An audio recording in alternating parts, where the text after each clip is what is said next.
Good morning, all of you. Today I am going to start our next topic that is called the discovery of proton or discovery of anode rays. Previous lecture में हमने discuss किया था what is the what is the electron and how to discover the electron, what is the charge by mass ratio, and what is the oil drop experiment. Today I am going to start. I will discuss about what is the how to study the anode rays or discovery of protons.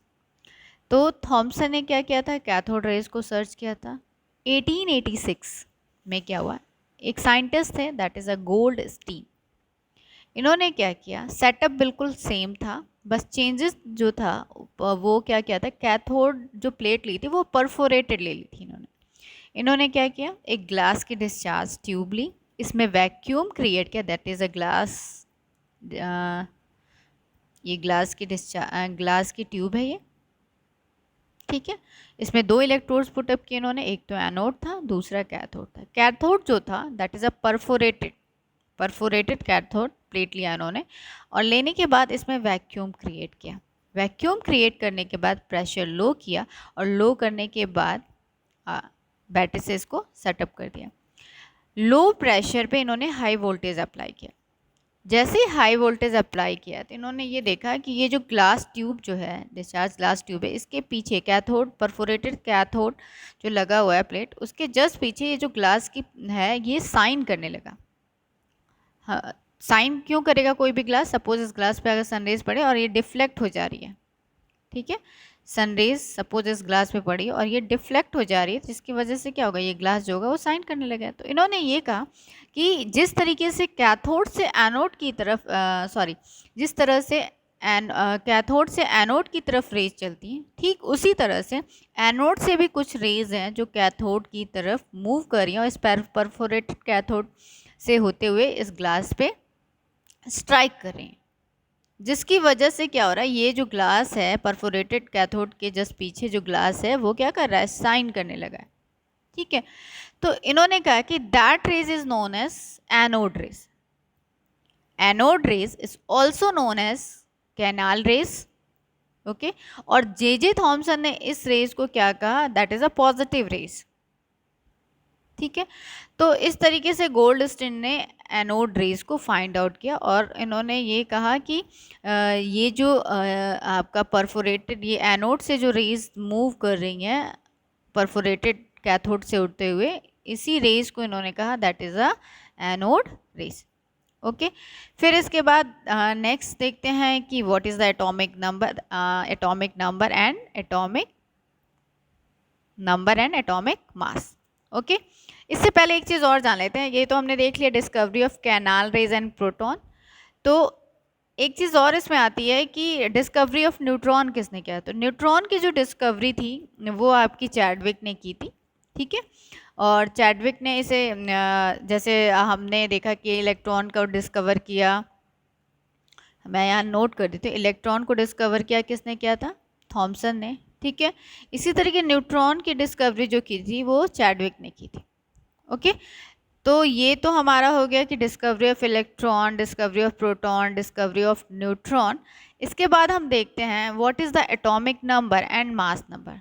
तो इसको समझने से पहले एक चीज़ समझ लो, atomic number को हम denote करते हैं, atomic number is denoted by Z and atomic mass is denoted by capital A.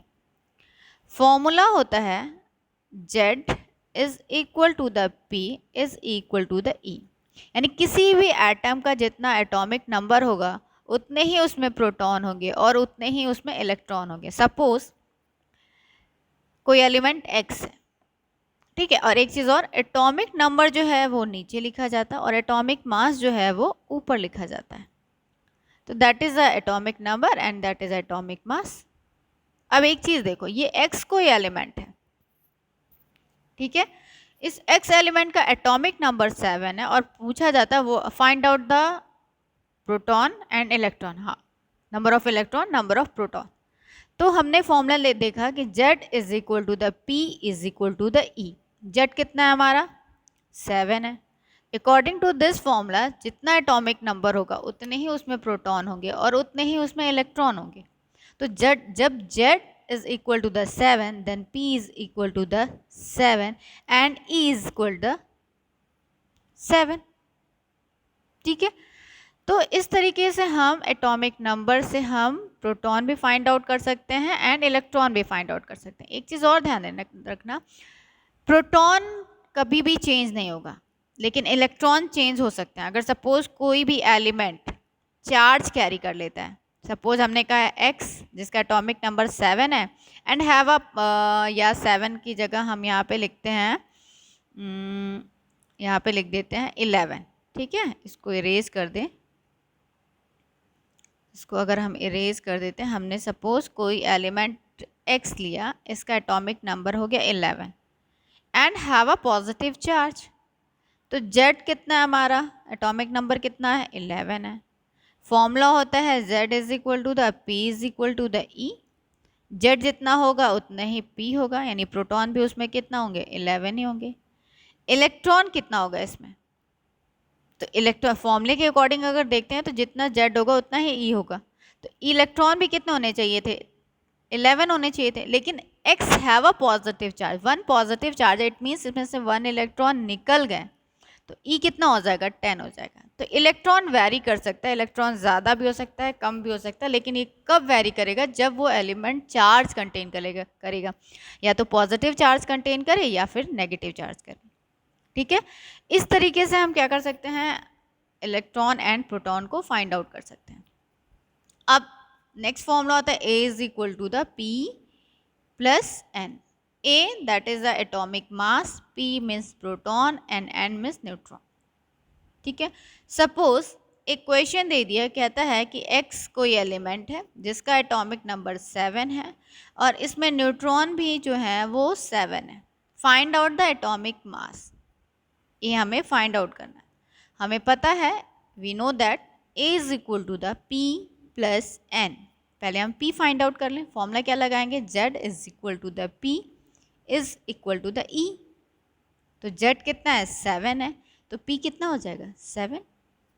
Okay, अब then put the value of this, put the value of this equation, put the value in this equation, then क्या हो जाएगा,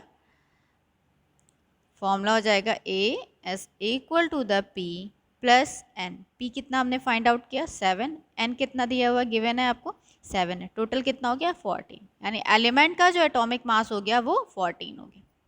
ठीक है, एक question और देख लेते हैं। सपोज कोई एलिमेंट X है जिसका एटॉमिक नंबर 11 है, इसमें न्यूट्रॉन जो है वो है आपका 12। Find out the P, E and A। अब देखो एटॉमिक नंबर हमको पता है तो हम proton and electron find out कर सकते हैं। तो फॉर्मूला क्या लगाएंगे, Z is equal to the P is equal to the E। Z कितना है 11 है, देन P कितना हो जाएगा 11 हो जाएगा, E कितना हो जाएगा 11 हो जाएगा, देन A कितना हो जाएगा P प्लस N। P कितना निकाला हमने 11, E कितना सॉरी N कितना दे रखा है 12, कितना हो जाएगा 23। इस तरीके से हम क्या कर सकते हैं, इलेक्ट्रॉन, प्रोटॉन एंड न्यूट्रॉन को फाइंड आउट कर सकते हैं। तो हमने देख लिया, डिस्कवरी ऑफ प्रोटॉन भी देख लिया, डिस्कवरी ऑफ इलेक्ट्रॉन भी डिस्कस कर लिया एंड डिस्कवरी ऑफ न्यूट्रॉन भी डिस्कस कर लिया। अब हम मॉडल्स की बात करते हैं। जब सारी चीज़ें फाइंड आउट हो गई तो थॉमसन ने मैंने एक्सप्लेन भी किया था कि थॉमसन का what is the model of the Thomson. तो थॉमसन ने क्या कहा था कि किसी भी एटम का जो स्ट्रक्चर होता है जस्ट लाइक अ वाटरमेलन, इन्होंने कहा था किसी भी एटम का स्ट्रक्चर जो होता है जस्ट लाइक अ वाटरमेलन, इसमें जो ये रेड पोर्शन होता है that is a positively charge, और जो ब्लैक सीड लाइक स्ट्रक्चर होते हैं that is called a negatively charge. इस वजह से जितना पॉजिटिव होता है उतने ही नेगेटिवली चार्ज होते हैं, तो ये एटम जो होता है वो इलेक्ट्रिकली न्यूट्रल होता है। That is the theory of the Thompson model. अच्छा, ये जो मॉडल थे और ये प्रपोज कब किया था 1898 में। लिमिटेशंस क्या थी इस मॉडल की? लिमिटेशन ये थी कि Thomson model of atom is entirely theoretical and it has no practical approach. दूसरी चीज, फर्स्ट तो ये एक्सप्लेन नहीं किया, एंड सेकंड क्या एक्सप्लेन नहीं किया, he could not explain the atomic spectrum, यानी किस इन्होंने एटॉमिक स्पेक्ट्रम के बारे में एक्सप्लेन नहीं किया था। सेकंड देखते हैं, second that is called the alpha scattering effect. Alpha scattering effect को जो एक्सप्लेन किया था दैट इज अ रदरफोर्ड ने अल्फा स्कैटरिंग इफेक्ट को एक्सप्लेन किया था। इन्होंने किया क्या था ये समझ लो। इन्होंने क्या किया था, एक लैड का बॉक्स लिया था, ये मैं थोड़ा सा यहाँ शिफ्ट कर देती हूँ थोड़ा सा, इसके बाद हम देखते हैं इन्होंने क्या किया था। इन्होंने क्या किया था, लैड का एक बॉक्स लिया था, ये रहा लैड का बॉक्स लिया था, और उसमें एक रेडियो एक्टिव एलिमेंट को रख दिया था, हम मान सकते हैं दैट इज़ अ पोलोनियम, ठीक है। और आगे से इसके होल कर दिया, यहाँ से होल करने के बाद उन्होंने क्या किया, और फिर इसके आगे ये आपका बॉक्स है, ये यहाँ पे इन्होंने गोल्ड फॉइल रख दी, ठीक है। इन्होंने क्या किया, अल्फा पार्टिकल को बम्बार्ड करना स्टार्ट किया। जैसे ही बम्बार्ड करना स्टार्ट किया, उस कंडीशन में क्या हुआ कि 99% जो अल्फा पार्टिकल्स थे वो स्ट्रेट निकल गए, और कुछ अल्फा पार्टिकल जो थे इस फॉइल से टकराने के बाद स्कैटर्ड हो गए, ठीक है। तो इन्होंने ये कहा कि जो एटम होता है उसके बीच में कुछ स्पेस होता है that is a positively charge. देखो इस फिगर के में देख लो, कुछ अल्फा पार्टिकल स्ट्राइक के ये सीधे निकल गए, और कुछ क्या हुआ, डिफ्लेक्ट हो गए। क्यों? क्योंकि बीच में कुछ ऐसा स्पेस है जो इसको डिफ्लेक्ट कर रहा है, यानी दैट इज़ अ न्यूक्लियस। यानी एक्सप्लेन क्या किया इन्होंने, न्यूक्लियस यानी एटम कंसीडर अ न्यूक्लियस, ठीक है। इसी के बिहाफ पर इन्होंने क्या किया, अपने मॉडल को एक्सप्लेन किया। उन्होंने एक एटम का मॉडल दिया। इन्होंने कहा एक जो एटम होते हैं उसमें 2 पार्ट होते हैं, first that is a positively charge and it is situated in the centre of the atom and that is called a nucleus. And electrons क्या होते हैं, इसके चारों तरफ रिवॉल्व करते हैं ऐसे करके। यानी इन्होंने कहा कि एटम जो होता है वो 2 पार्ट से मिलकर के बना होता है। First part that is a nucleus and it is situated in the centre of the atom, and second part is the electron that revolves around the nucleus. वो कंटिन्यूसली क्या होते हैं, न्यूक्लियस के चारों तरफ रिवॉल्व करते हैं। बट अब nucleus that is a positively charge, electron that is a negatively charge. ये सर्कुलर पार्ट में जो रिवॉल्व कर रहे थे, एक कंडीशन ऐसी आई कि ये जो इलेक्ट्रॉन था इसी न्यूक्लियस में फॉल हो गया। जब ये फॉल हो गया तो ये फिर से किस थ्योरी पे पहुंच गए, थॉमसन की थ्योरी पे ही आ गए कि थॉमसन ने कहा था एटम इज इलेक्ट्रिकली न्यूट्रल, फिर से वही प्रूफ हो गया। तो हम देखते हैं इन्होंने क्या क्या पॉइंट दिया। Nucleus is a small dense and positively charge, electron revolves around the nucleus in a circular path called orbit. The electron and the nucleus are held together by a electrostatic force of attraction. ठीक है, तो ये तो हमने figure के through देख लिया। ये देखो ये फिगर दिया हुआ है कि जो न्यूक्लियस होता है, atom consider 2 parts, first that is a nucleus, it is situated in the center of the atom and electrons revolve around the nucleus. Condition क्या हुई, फिर से गिर गया, और जब गिर गया तो इलेक्ट्रिकली न्यूट्रल। यानी क्या limitation, what is the limitation of this model या दिस थ्योरी?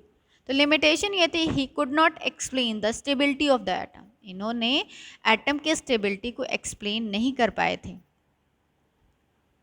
यही वजह थी कि इलेक्ट्रॉन्स रिवॉल्व होते हुए फिर से क्या हो रहे थे, न्यूक्लियस पे फॉल हो जा रहा था। Second, could not explain the electronic structure of the atom. ठीक है, तो इन्होंने 2 चीज़ें एक्सप्लेन है, यही लिमिटेशंस थी इनकी थ्योरी की। First, he could not explain the stability of the atom, यानी एटम की स्टेबिलिटी को एक्सप्लेन नहीं कर पाए। Second one, he could not explain electronic structure of atom. तो आज के लेक्चर में बस इतना ही। नेक्स्ट लेक्चर में हम बोर मॉडल डिस्कस करेंगे और आगे की चीज़ें डिस्कस करेंगे। इस वीडियो में अगर किसी को भी कोई प्रॉब्लम होती है तो वो पूछ सकता है। Thank you.